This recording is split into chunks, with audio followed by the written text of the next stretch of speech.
The $15 filing that could cost your family a $2 million deduction.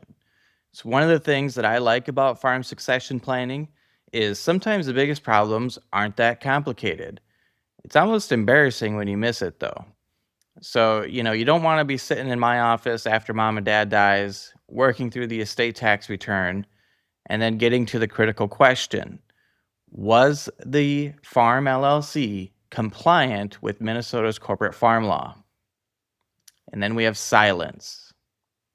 Nobody knows because somebody formed an LLC, not working with my office, filed the paperwork, and then forgot to do the corporate farm report.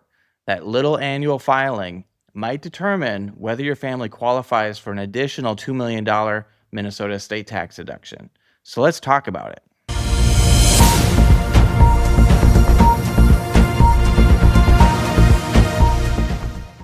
I'm Jason Wagner, the farm lawyer. I work with family farmers every single day to help them pass the farm on to the next generation. At my law firm, Wagner Ayler, we've been doing it for over 50 years. So, the corporate farm report, I don't really have a lot of misconceptions about it. People don't think, well, it's just an annual report. More often, it's people have never heard of it. But in Minnesota, this is not just a simple annual report. We have to think about how does this impact the rest of the farm succession plan. So, a lot of farms are owned inside of an LLC, whether it's for liability protection, to make ownership transitions easier, or because just maybe the accountant set it up or an attorney did. And I like LLCs, I use them. But here's the problem: people think once the LLC is formed, they're done. They don't know that they have to do a corporate farm report because Minnesota has something called a corporate farm law. But if your LLC owns agricultural land or is engaged in farming, you very much are going to have to file this report.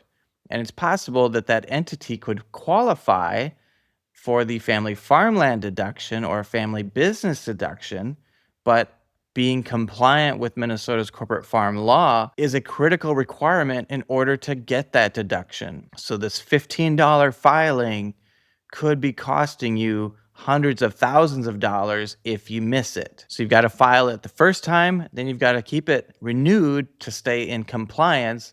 But a lot of people have never even heard of it. Or worse, they don't know if they're compliant. And that's why I really look at these. Not because I just love getting buried in paperwork. It's because estate planning doesn't happen in a vacuum. And this all has to work together: the deed, the trust, the LLC, the operating agreement, and especially the estate tax return. All of those need to tie together and be underpinned by this corporate farm report that's filed every year and maintaining compliance with Minnesota's corporate farm law if we have an LLC involved in your farm. So, as I said, Minnesota's Family Farmland Deduction, I have a lot of videos about it on my channel, allows us to deduct up to $2 million of farmland from the estate if we meet certain requirements. One of those requirements is it's either not subject to or is in compliance with Minnesota's corporate farm law.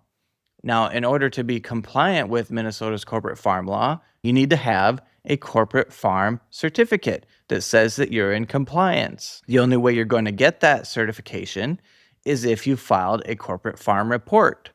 And if you haven't filed a corporate farm report, you're not in compliance, which means, boom, you haven't met that requirement to deduct that land from your Minnesota estate tax return. And believe it or not, I've had clients walk into my office with $4 million of farmland that they just put into an LLC 6 months before they met with me. The LLC looks fine. The operating agreement looks fine.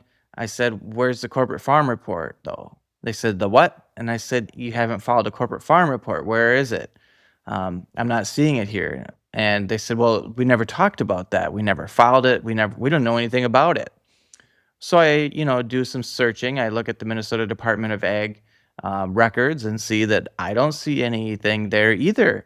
Well, this was never filed. We took $4 million of land that before it was moved into the LLC would have been eligible for that deduction.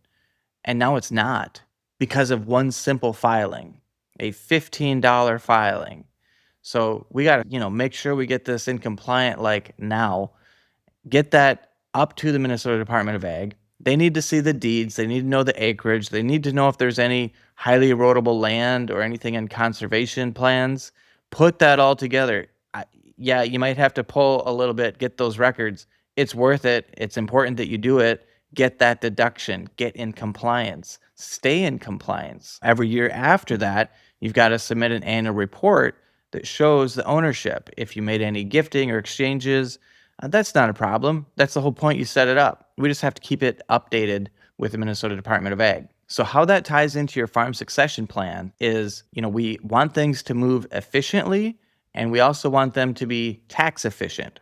So this LLC is great, or it could be great, because it allows you to transfer a little bit at a time to the next generation. We've got an operating agreement. We says what happens in the event of death, disability, divorce, voluntary transfers, involuntary transfers, and we can say in the trust what happens with that LLC when you die. But we want to make sure that we're being tax efficient too. We want to be able to deduct the land inside of that LLC. So we'll make sure that you've got that corporate farm report filed, that it's staying active and current, so that when we go to file that estate tax return, we can check that box. Yes, we are in compliance with Minnesota's corporate farm law. Don't miss out on this requirement.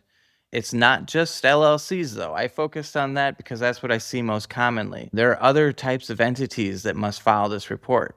Corporations, irrevocable trusts, LLCs, limited partnerships, all of them must also file a corporate farm report. And again, the same thing there. If you want to be in compliance, be able to get the tax benefits, be able to make this part of your farm succession plan, you can't miss this requirement.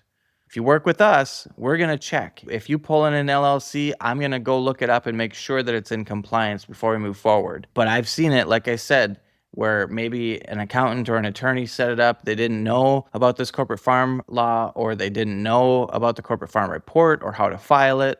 Or maybe they said, you do it and you forgot. Don't miss it. We handle this for dozens of clients every year. We keep them in compliance because it's that important.